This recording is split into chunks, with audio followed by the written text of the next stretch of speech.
This is the vacuum biopsy device that we currently use at GHMC. We have this one disconnected for this. You can see that it has this chamber here. So there's a suction which is applied into a second chamber within that cannula that sucks the breast tissue down into that chamber, and then there's a little rotating tube that comes along, takes the biopsy, and then it deposits the biopsy into that chamber at the back. The thing's under a constant saline flush. So the difference between the ultrasound guided vacuum biopsies and the core biopsies is that this chamber we want to place usually posterior to a lesion with the chamber facing upwards, or occasionally on the side of a lesion with the chamber facing towards the lesion. In more ill-defined lesions we might put it right through the middle and go all the way around. So what this is great for is things like very posterior lesions that are difficult to biopsy with a core device, very tiny masses, complex cystic masses where we want to make sure that we have the whole lesion, or sometimes very ill-defined intraoperative lesions.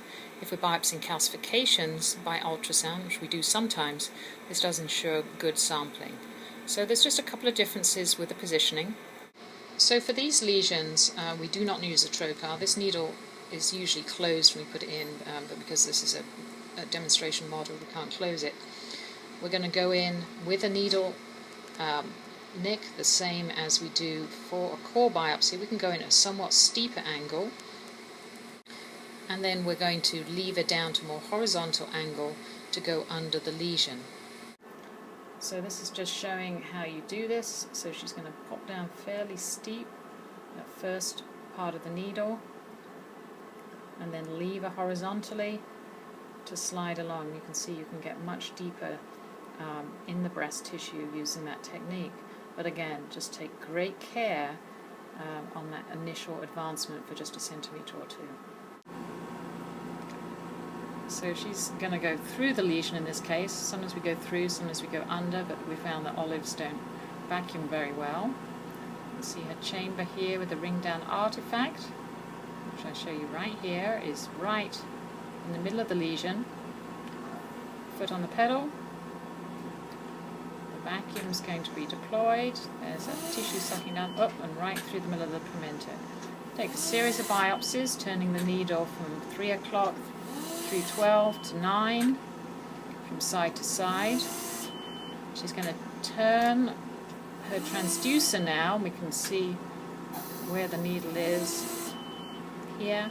And I often take 1 or 2 biopsies in this perpendicular plane. Again, you can just sort of confirm that you're entirely within the lesion. So for the vacuum-assisted biopsies, we're going to insert the needle through a skin nick, the same as we did before. We often come down a little bit steeper just for that first centimetre or two, and then we're going to flatten out the approach of our needle to slip under the lesion. So she's going to advance that needle, go down to the level of the lesion, flatten out, and then slip under the lesion. You can see here the open chamber. You always want to scan all the way along. Sometimes it can be a bit misleading and your tip can be deeper than you think here. There's a ring down artifact from the open chamber. Once she's happy with the position, she's going to deploy the vacuum device. Let that come on. There's the vacuum, the breast tissue being sucked down, and a biopsy being taken.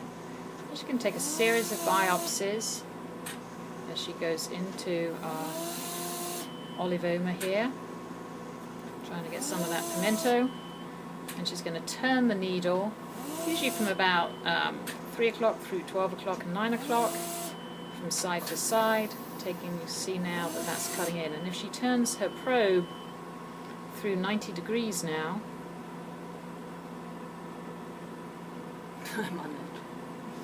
you can see that she's completely missed the lesion.